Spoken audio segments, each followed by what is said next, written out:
Puji Tuhan, sudah dikasih Tuhan, saya hari-hari ini dituntun Tuhan untuk banyak mengajar jemaat Tuhan. Kekristenan kita bukan kekristenan yang hanya formalitas atau kekristenan karena sebuah tradisi. Lalu kemudian, saya orang Kristen, hidup beribadah hari Minggu, ya hari biasa ya asal buat baik dan sebagainya, tidak. Tapi kehidupan kekristenan yang sesungguhnya adalah sebuah perjalanan dengan Tuhan. Kita berjalan dengan Dia tiap-tiap hari. Ada banyak tokoh Alkitab yang saya ajak kita merenungkan. Tapi sedikit di antara tokoh-tokoh yang saya ajak renungkan itu adalah tokoh wanita. Yang lalu saya sempat berbicara tentang tokoh Ruth. Kali ini ada satu tokoh yang menarik hati saya, yaitu bernama Hana. Saudara, Hana adalah istri daripada seorang dari keturunan Efraim bernama Elkana. Hana ini nggak punya keturunan sudah lama. Dan dia merasa ditekan sekali, keadaannya itu depresi, tertekan dengan keluarga semua. Dalam situasi yang demikian, ya, dia setiap kali datang ke bait Allah, ya istrinya Elkana satu lagi Penina, wah itu semua bahagia dengan anak-anaknya. Tapi Hana enggak. Sehingga dia dalam keadaan yang sangat-sangat berat. Dia diejek, dihina.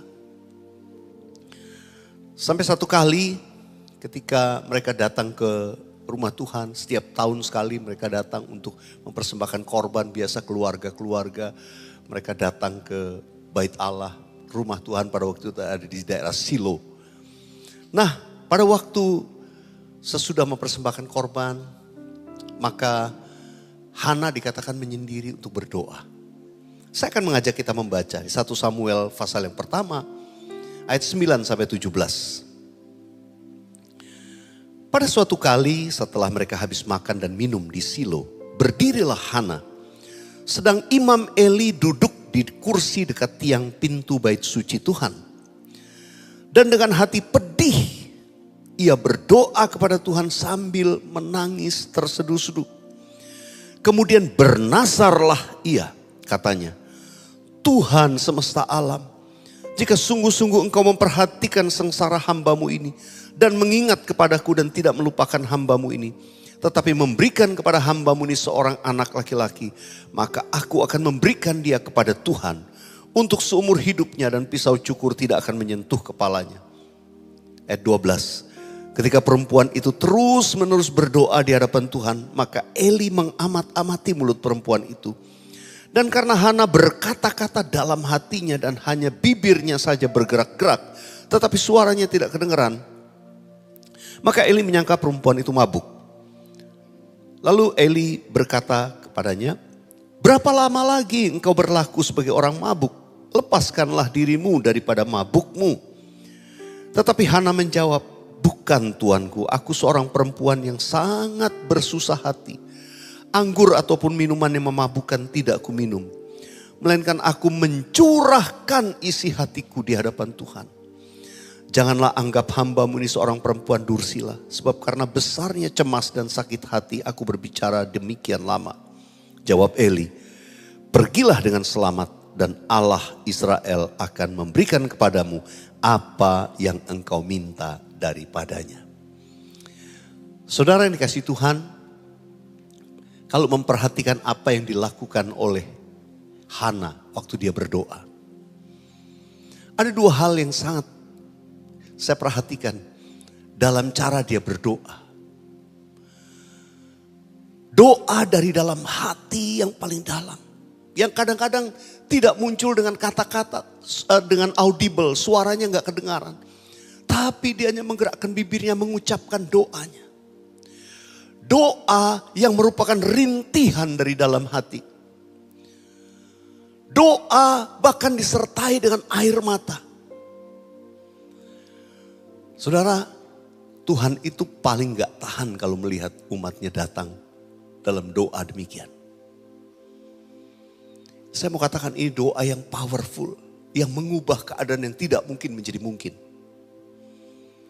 Waktu kita berjalan dengan Tuhan, kadang kita dihadapkan pada masalah yang rasanya gak mungkin. Mungkin kita dihadapkan pada tekanan, persoalan yang sangat berat, yang stressful buat kita. Tapi pada saat itu rasanya mau doa aja udah susah. Tekanan tuh berat. Mari kita belajar seperti Hana.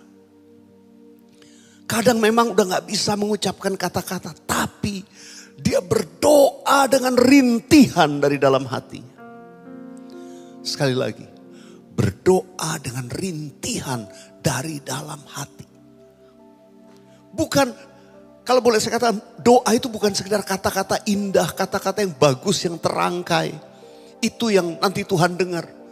Banyak orang Kristen berkata, Pak, saya disuruh doa gak bisa, saya belum bisa doa. Saudara, saya bingung kalau ada orang bilang belum bisa doa. Doa itu cuma ngomong sama Tuhan. Mencurahkan isi hati sama orang lain aja bisa, masa sama Tuhan gak bisa. Semua orang bisa berdoa. Dan saya mau katakan justru itu doa yang tulus dan jujur. Kadang-kadang doa yang sudah dirangkai dengan kata-kata manis, indah, puitis. Lama-lama jadi klise. Gak tulus dari hati. Dan banyak orang Kristen belajar doa-doa dari atas mimbar. Waktu di gereja melihat, wah ini orang ini berdoanya kata-katanya luar biasa. Oh pendeta saya kata-katanya merangkainya luar biasa. Lalu orang berkata saya gak bisa doa. Saya beritahu doa yang powerful itu doa seperti Hana. Doa yang keluar dari dalam hati penuh dengan rintihan. Ini yang saya mau katakan desperate prayer. Doa yang penuh desperasi. Yang sungguh-sungguh udah gak ada pilihan lain. Saya cuma bisa mengandalkan Tuhan.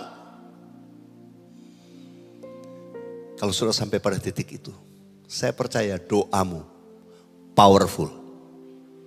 Saya cuma mau berkata, jangan berhenti berdoa. Berjalan dengan Tuhan akan dipenuhi dengan kehidupan doa. Supaya kita melihat kemenangan demi kemenangan terjadi. Tuhan kadang izinkan perkara sulit supaya kita sungguh-sungguh merintih dalam situasi kita. Dan betul-betul mengandalkan Tuhan. Saya gak tahu keadaan saudara waktu saudara mendengarkan ini. Mungkin saudara sedang mengalami juga keadaan yang demikian. Saya udah lama doa, Tuhan belum jawab doa saya. Bahkan mungkin saudara sampai pada rintihan seperti Hana. Percayalah, mujizat itu sudah di depan pintu saudara. Hal yang kedua dari doa Hana. Dia bukan cuma berdoa dan merintih. Yang kedua, dia bernazar. Bernazar. Bernazar itu, nazar itu tingkatnya lebih tinggi daripada sekedar janji. Kalau bernazar itu cuma sama Tuhan. Dan kalau sama Tuhan gak boleh ingkar janji. Makanya itu bernazar. Dia katakan bernazarlah Hana. Tuhan semesta alam, jika engkau sungguh-sungguh memperhatikan sengsara hambamu ini dan mengingat kepadaku dan tidak melupakan hambamu ini. Tetapi memberikan kepada hambamu ini seorang anak laki-laki. Maka aku akan memberikan dia kepada Tuhan. Untuk seumur hidupnya dan pisau cukur tidak akan menyentuh kepalanya. Saya bisa membayangkan Nabi Samuel, anaknya Hana yang kemudian diberikan. Wow, itu luar biasa. Betul-betul. Ketika Hana bernazar, Tuhan memberikan. Saudara, tidak mudah untuk membuat sebuah keputusan kuat dalam dirinya. Kalau Tuhan kasih. Kalau Tuhan jawab doaku, aku mau kasih ini buat Tuhan. Padahal dia akan merindukan anak. Lama dia rindukan. Begitu dia dapat anak, dia gak ambil buat dirinya. Dia kasih buat Tuhan. Ini anak ini untuk Tuhan. Saudara, karena doa daripada Hana, karena nazar daripada Hana, ada sebuah perubahan dalam tatanan suku-suku Israel yang luar biasa. Kita tahu jawabannya Tuhan memberikan Samuel kemudian. Samuel sangat-sangat disegani. Dia menjadi imam besar buat bangsa Israel. Tuhan mengangkat dia jadi imam. Tapi kadang kita tidak terlalu memperhatikan. Dalam sejarah bangsa Israel, imam itu adalah keturunan Lewi. yang dikhususkan untuk pelayanan keimaman. Tapi Tuhan buat pengecualian buat anaknya Hana. Karena nazarnya Hana. Tuhan buat pengecualian. Samuel menjadi imam besar yang luar biasa, dicinta seluruh negeri. Yang mengangkat Raja Saul, mengangkat Raja Daud menjadi raja. Samuel sangat disegani di seluruh negeri. Karena dia penuh otoritas dan kuasa. Tapi dia bukan suku Lewi. Dia suku Efraim. Efraim itu anaknya Yusuf. Anaknya Yusuf ada 2 Efraim Manasye. Menjadi 2 suku di Israel. Sebuah perubahan terjadi ketika Samuel, anak yang dinasarkan, dibawa kepada Tuhan. Saudara, Hana tidak pernah menduga dalam hidupnya bahwa Tuhan akan jawab demikian. Tahun-tahun hidup selanjutnya ketika dia berjalan sama Tuhan, dia dapat 2 hal. Pertama, dia dapat bonus, yang kedua dia dapat kemuliaan.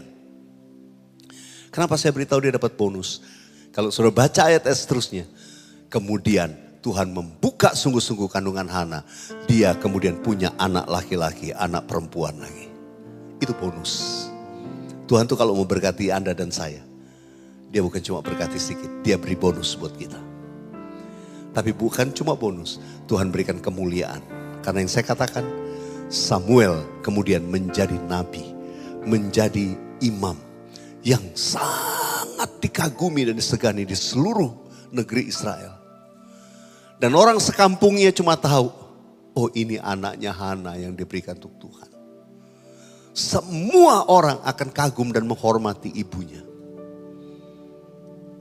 Saudara, saya berdoa setiap kita akan dipakai dalam kemuliaan yang besar. Kuncinya jangan berhenti berdoa. Kita belajar dari Hana yang namanya desperate prayer. Kadang Tuhan pojokkan kita sampai pada titik di mana kita cuma bisa merintih. Gak tahu lagi mana doa, cuma bisa merintih. Tapi pada waktu itulah Tuhan itu mendengar. Dan yang kedua yang makin powerful, membawa kita pada kemuliaan. Kalau ada nazar yang kita kemudian lakukan. Yang kita penuhi. Saya gak tahu juga saudara di rumah-rumah ada pergumulan apa hari ini. Tapi saya mau mengajak kita, ayo masuk dalam desperate prayer tadi. Doa yang sungguh-sungguh. Kalau keadaanmu berat, doa sungguh-sungguh. Kalau kau digerakkan membuat nazar sama Tuhan, buat nazar. Karena saya percaya ada breakthrough dalam hidupmu. Tuhan mau bawa engkau pada kemuliaan yang besar. Mari buka hatimu dimanapun kau berada.